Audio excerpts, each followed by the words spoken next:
المصطفى بلغ مقاصدنا واغفر لنا ما مضى يا واسع الكرم. أعوذ بالله من الشيطان الرجيم. بسم الله الرحمن الرحيم.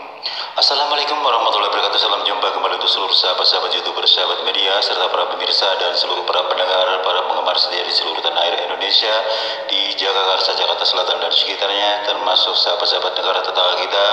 Semoga senantiasa kita tetap dalam lindungan Allah Subhanahu wa Ta'ala. Doaku selalu menyertai Anda semua. Kembali lagi pada saya pribadi, Bung Jepri, selaku pembawa acara Radio RS yang ada di channel Sadar Mudara, kembali untuk Anda dalam acara Tanya Jawab seputar dunia lain untuk Anda. Kali ini akan saya bacakan salah satu atensi yang bernama Amir yang ada di kota Bandung. Assalamualaikum warahmatullahi wabarakatuh. Salam jumpa Bung Jepri, salam kenal, salam senggol-senggol ya Bung Jepri. Alhasil alhamdulillah saya juga mensyukuri nikmat Allah. Baru kali ini saya melihat adanya YouTube dengan acara Tanya Jawab seputar dunia lain. Baru kali ini ada Bung Jepri. Ini memang sangat-sangat membantu Bung Jepri. Jangan pernah pudar Bung Jepri. Saya harapkan tetap bertahan karena menolong banyak orang dengan mudah untuk sharing. Kembali lagi pada problema saya Bung Jepri. Kisah-kisah saya kan udah hampir 1 tahun Bung Jepri. Saat itu saya sedang camping Bung Jepri. Ya waktu itu saya masih sekolah Bung Jepri, masih SLTA, ceritanya lulusan lah gitu Bung Jepri. Kami rame-rame camping di salah satu bukit di mana adanya masih seputar Bandung sih Bung Jepri. Ceritanya pada saat anak-anak sudah pada ngumpul nih istirahat di masing-masing tenda. Saya kan orang yang memang demen jalan-jalan gitu Bung Jepri. Walaupun malam hari gue muter-muter di lingkungan situ, padahal lingkungan situ memang seperti kayak hutan gitu Bung Jepri, masih banyak pohon liar gitu Bung Jepri. Pada saat saya melewati salah satu pohon yang besar, terus itu kan banyak akar-akar yang menjulang di permukaan tanah. Saya ceritanya kesandung Bung Jepri, jatuh, saya guling-guling. Kebetulan memang pohon itu ada di pinggiran dekat dataran rendah sehingga saya terguling ke bawah. Pada saat saya bangun, pas saya bangun Bung Jepri, di pantat saya pada saat saya bangun, kok ada cahaya Bung Jepri. Di situ saya kaget Bung Jepri. Wah, cahaya apa ini ya? Kelip-kelip gitu Bung Jepri. Lantas saya dengan pantat yang sakit karena terguling, saya duduk bersila.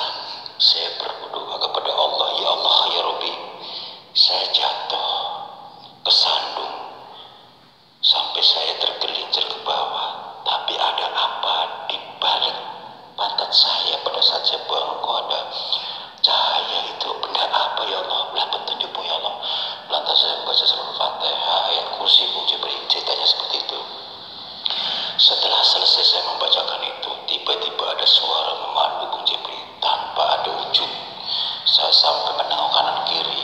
Dia bilang begini, anak muda, engkaulah hamba Allah yang rajin ibadah. Ambillah yang kau lihat cahaya itu sudah milik Anda. Di situ saya bingung Bung Jepri, maksudnya apa ya? Akhirnya saya mendekati. Selang kurang lebih 1 meter saya duduk kembali. Terus saya menjawab, siapapun kau, saya cukup jelas mendengarkannya. Apakah kau bisa wujudkan di hadapan saya supaya lebih abdul kita berbincang-bincang? Saya belum bisa memahami apa yang dimaksud dan siapakah benda itu dan siapakah Anda. Saya katakan demikian Bung Jepri. Lantas suara itu memandu kembali, tapi suara itu kembali ke benda yang tadinya bercahaya Bung Jepri. Persis suara yang ada di situ. Tadinya di telinga, sekarang pindah ke benda itu. Inilah saya. Kau lihat benda yang bercahaya. terlepas dari batu marjan bertuah. Disitulah Bung Jepri, batu marjan. Setahu saya batu marjan banyak dijual ya, tapi ini ada kalimat bertuah. Saya orang awam Bung Jepri, sedangkan saya kan juga kurang hobi masalah batu Bung Jepri. Cuman ya saya sedikit banyaknya ngerti itu batu marjan. Tapi kok cahayanya bisa begini, apa ini yang karena dimaksud bertuah ya? Lantas pada saat itu saya bicara kembali, kalau memang Anda tidak mau tunjukkan diri dan memang suara itu adalah tidak lepas dari benda tersebut, apa manfaat daripada batu marjan bertuah itu? Saya katakan demikian Bung Jepri. Lantas si batu marjan itu kembali bersuara, anak muda, pada akhirnya kau akan tahu manfaat daripada batu marjan. Tapi perlu Anda ketahui bahwa batu marjan bertuah ini sebagai perantara. Semua kembali kepada Allah Subhanahu wa Ta'ala.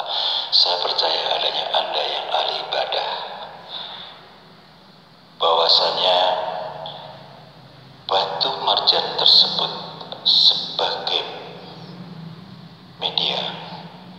Bila mana ada orang sakit,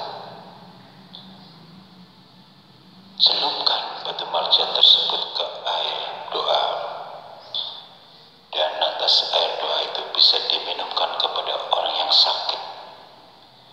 Apapun sakitnya, niatkan Allah, engkau akan tahu reaksi orang yang sakit yang telah meminum air doa tersebut, yang telah kedapatan dengan batu marjan, akan kembali sehat. Disitulah Bung Jepri, selang seminggu Bung Jepri setelah saya pulang dari perkemahan, saya dimimpikan kembali Bung Jepri. Anda sudah saatnya mengamalkan apa yang Anda punya. Niat karena Allah. Cobalah Anda keluar rumah, Anda akan bertemu orang yang membutuhkan Anda. Saya mengikuti apa kata panduan itu Bung Jepri. Akhirnya saya keluar, batu itu masih saya kantongin Bung Jepri. Tiba-tiba ada orang sakit mendadak Bung Jepri. Nggak tahu kenapa, yang dirasakan katanya panas, badannya panas dan gatal. Itu spontanitas. Saya waktu itu lagi berjalan, ada rame-rame, saya tanya, "Bu, Pak, ada apaan ini rame-rame?" "Ini si ibu, katanya habis dari sawah." Tiba-tiba dia kok begitu nyampe ke rumah, katanya badannya panas dan gatal. Apa yang dimaksud ya? Lantas spontanitas Bung Jepri. Bapak-bapak, ibu-ibu, kalau boleh diizinkan, boleh agak renggang sebentar, jauhkan agak mundur sedikit lah ya. Saya ingin mendekati si ibu ini, dan kalau boleh saya minta air putih matang segelas. Saya katakan demikian Bung Jepri. Lantas saya memasukkan satu batu marjan tersebut ke dalam gelas. Saya sebisa saya Bung Jepri baca surat Fatihah sampai ayat kursi dan surat Anas. Saya minta petunjuk sama Allah, ya Allah, dengan melalui doa ini, dengan media air dan termasuk batu marjan bertuah, semoga siapapun yang meminumkan air doa ini, Engkau berikan kesembuhan pada orang tersebut, kembali normal. Akhirnya begitu saya minumkan ke orang tersebut, dia normal kembali Bung Jepri, membuat semua orang terperangah. Dia sampai kanan kiri berbicara, "Wah, ini anak muda pinter ya, cuman air doa saja si ibu ini bisa siuman langsung." Setelah hampir beberapa bulan Bung Jepri, saya dikenal Bung Jepri, dari mulut ke mulut. Orang yang sakit lumpuh, orang yang penyakit menaun yang tidak sembuh-sembuh, saya dipanggil. Alhamdulillah Bung Jepri, karena dari mulut ke mulut saya datangin mereka semua sehat, saya lantas dikenal Bung Jepri. Namun tetap menjadi pertanyaan saya begini Bung Jepri, dari manakah batu marjan bertuah itu, dan siapakah suara itu, dan apakah ini menyalahi hukum Islam Bung Jepri? Saya takut karena dosa Bung Jepri. Mohon pencerahan dan solusinya Bung Jepri. Wassalam. Waalaikumsalam warahmatullahi wabarakatuh. Untuk saudaraku yang ada di Bandung ya, mudah-mudahan Anda bersama keluarga tetap dalam lindungan Allah Subhanahu wa Ta'ala. Saudara Amir, yang baru saja saya bacakan adresi Anda, memang kalau kita kembali pada diri kita di hadapan Allah, ini sudah seringkali saya sampaikan kepada atensi-atensi yang terkait, yang memang serupa ya, hanya perbedaan suatu benda.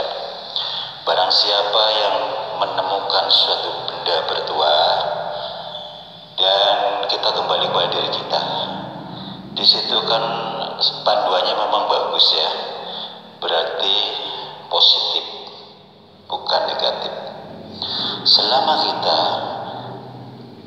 menyembah kepada Allah bukan pada berhala, insya Allah semuanya akan baik-baik saja dan tidak menyalahi hukum Islam yang ada. Tadi dikatakan sudah jelas, benda itu hanya sebagai perantara, air minum pun sebagai perantara.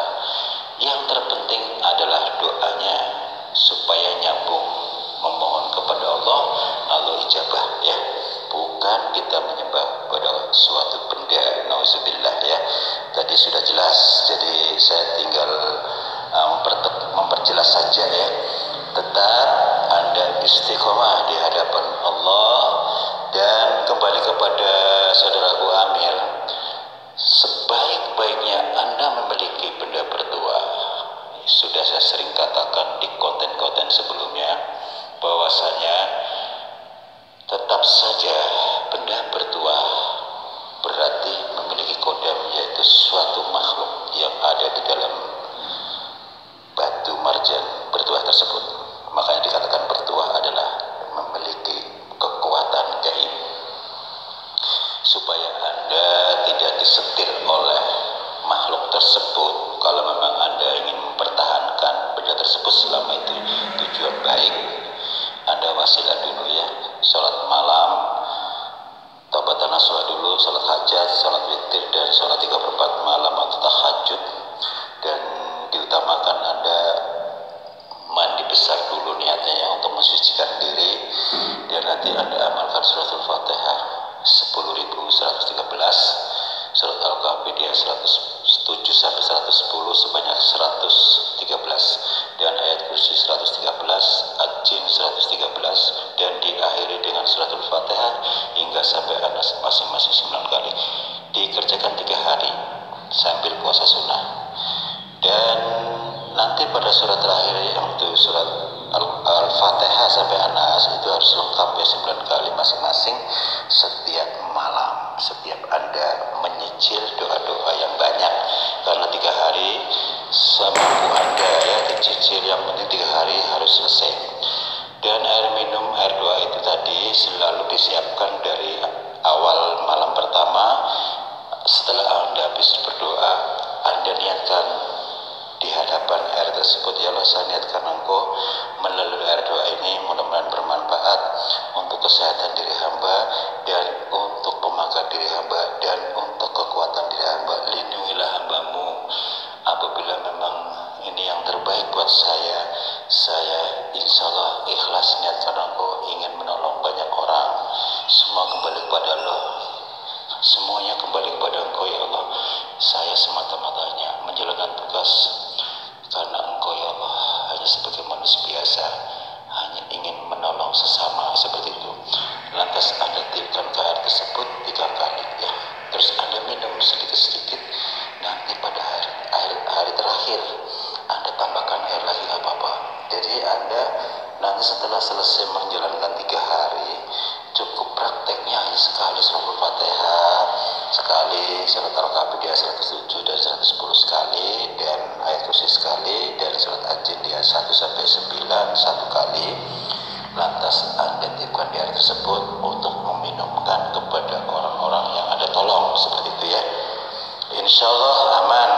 Untuk saudara Amir tidak usah gerusak-gerusuk atau menjadi bahan pikiran sehingga Anda tidak tenang adanya. Pokoknya tadi yang saya katakan, kenapa saya menyuruh Anda untuk wasilah, kita menjaga hal-hal